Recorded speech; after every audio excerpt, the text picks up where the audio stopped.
Je suis en train de faire quelque chose, pour tout dire, je suis en train de faire du ménage. Et en faisant le ménage, j'écoute des témoignages, des choses comme ça.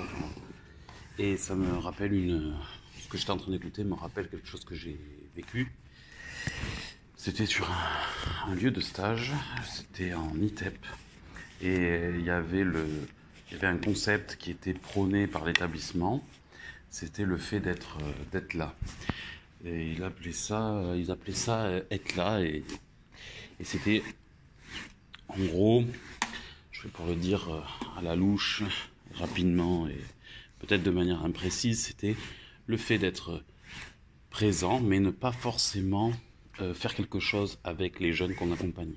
C'est-à-dire la présence, être physiquement présent peut apporter en fait le côté éducatif et en ne faisant rien de particulier, en pouvant être occupé à ses propres affaires administratives ou autres.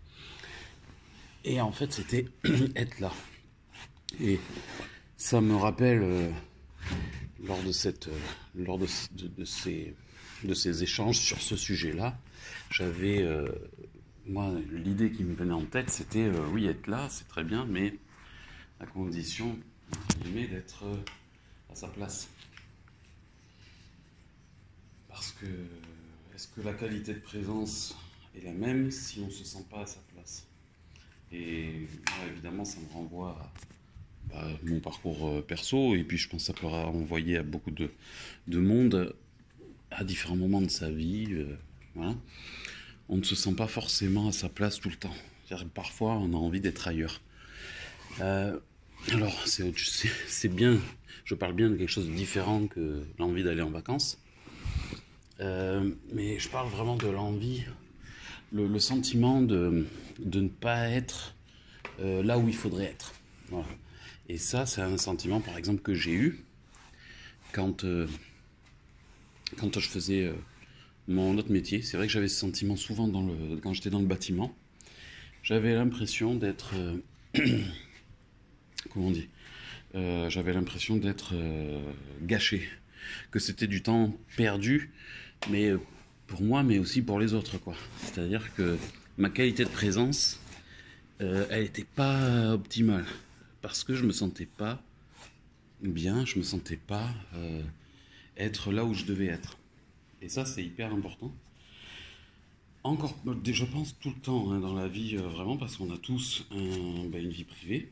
Et à partir du moment où on ne se sent pas à sa place, on n'est pas bien à sa place, à mon avis, la qualité de présence, genre qu'on soit vendeur de crêpes,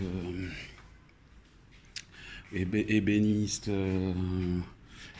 caissier quelque part, ou je sais pas moi, employé de banque, que sais-je, peu importe. En fait, si on ne se sent pas là où on devrait être, je pense que déjà au niveau efficacité au travail, on va pas forcément être au mieux de notre forme, même si on a développé vraiment un talent, une expertise, et qui fait que tout va tout seul et qu'on fait les choses bien, ok, mais il n'y a plus le cœur.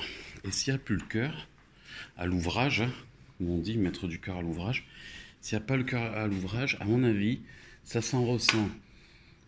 Au moins pour les personnes dont on s'occupe, ou pour qui, que ce soit des clients, que ce soit des résidents, des usagers.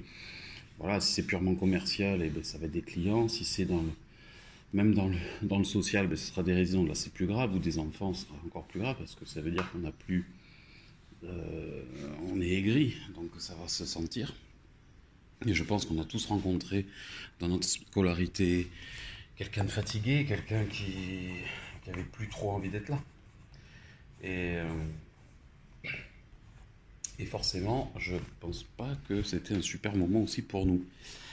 Donc c'est pour dire à quel point c'est contagieux et à quel point je pense on est souvent pris, on est contraint d'assumer ce travail-là, de rester jusqu'au bout.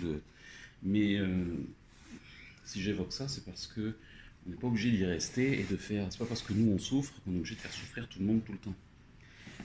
Voilà, c'est ça que je voudrais dire, et que des solutions existent, c'est-à-dire qu'on peut se sentir, et ça n'a rien, notre vie après n'a plus rien à voir, on se sent beaucoup plus heureux, on voit la vie différemment, tout change.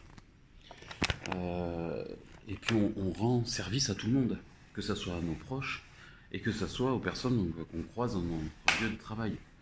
Donc je suis désolé, je fais du bruit, parce que je suis en train de faire du ménage en même temps. Mais voilà, c'était juste pour dire ça. Donc ce concept-là éducatif, qui serait à creuser, qui serait à développer, etc., hein, mais que j'ai pu rencontrer, le fait d'être là, ça va de pair avec le fait d'être là et de savoir pourquoi on est là, et d'être content d'être là. Et c'est pour ça que je voulais partager ça, cette petite réflexion.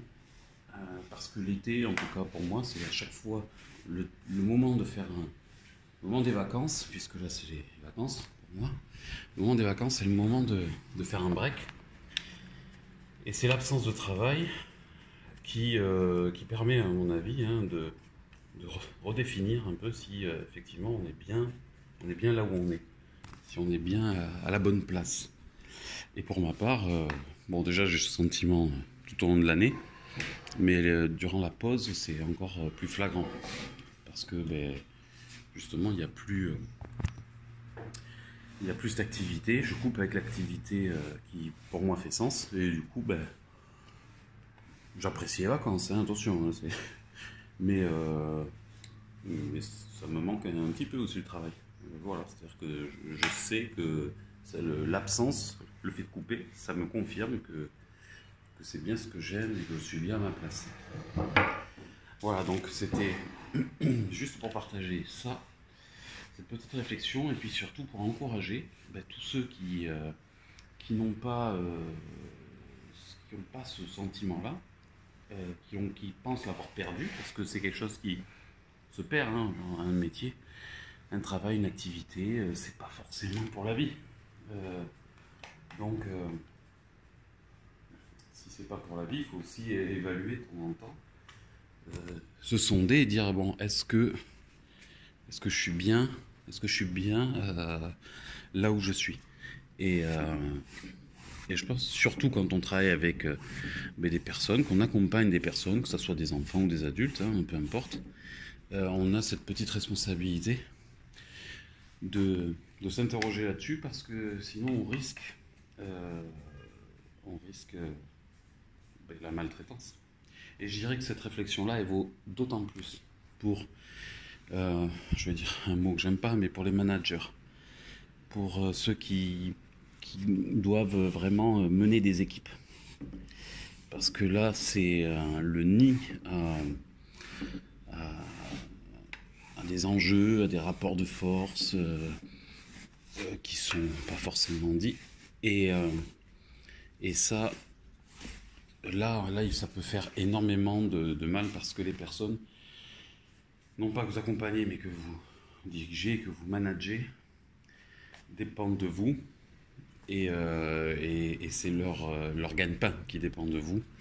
Donc là, c'est encore plus féroce, parce que ça touche aux choses élémentaires dont on a besoin, c'est-à-dire pouvoir survivre, pouvoir manger. Voilà.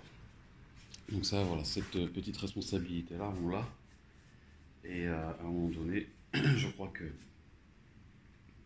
pour pas se sentir trop mal et pas trop souffrir et pas faire souffrir les autres, à mon avis, il est important d'arriver, de se permettre aussi la remise en question, et de dire en fait j'ai envie de changer, j'ai envie d'aller vers ce qui vous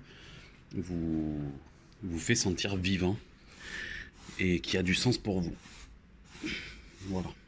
Parce que si ça a du sens pour vous, ça en aura pour les autres, et ça sera bénéfique, ça sera du gagnant-gagnant.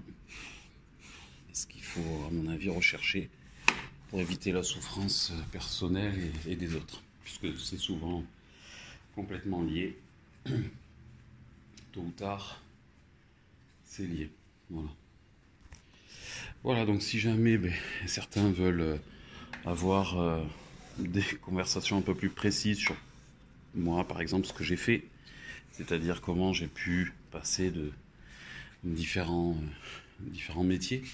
Moi, je suis passé du bâtiment, parce qu'à un moment donné, ça faisait sens.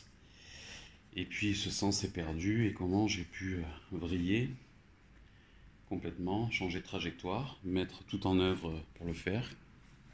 Comment je m'y suis pris. Et je pense que parfois une petite conversation avec quelqu'un qui est passé par là peut aider, peut inspirer.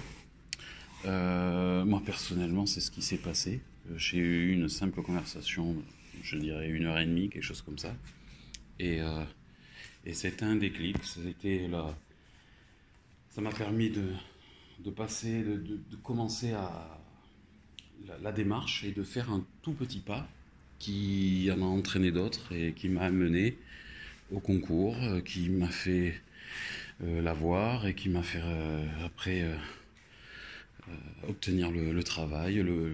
Et voilà. Et en fait, tout s'enchaîne, tout part souvent d'un petit quelque chose, d'un petit acte, une petite action. Et en fait, il suffit juste de poursuivre l'élan qui est donné, la petite impulsion, pour que les choses, au bout de quelques semaines, quelques mois, quelques années, ça puisse aboutir à un véritable changement. Voilà, écoutez, je vous souhaite un bon été et je vous souhaite du coup plein de bonheur dans votre travail, votre activité professionnelle. Allez, à bientôt.